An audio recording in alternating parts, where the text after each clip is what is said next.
Luto ni Brad Ridin. Ano yan, Brad? Italian Focaccia. Italian Focaccia. Kung bastos Ha? Bastos pa kayo. Bastos lang pandinig, Oh. pero masarap. Oh? Tikman.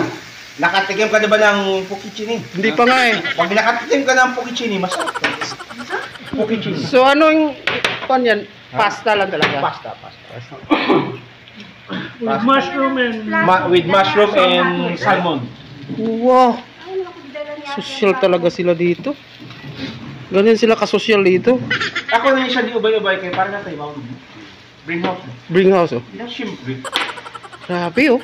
Hindi mo kakainin ni Kung Daniela. pagluto yan oh, dami niyan oh. Paano yan maubos? Hindi mapanis yan eh. Oh. Kasi meron yang cheese eh. Oh, wala na. Grabe ano. Panalo na. So ganyan lang. Special yung handa nila. Tala ang plato lang. Focaccia daw. So ibig sabihin eh, sa insekto Brad. Sa insect.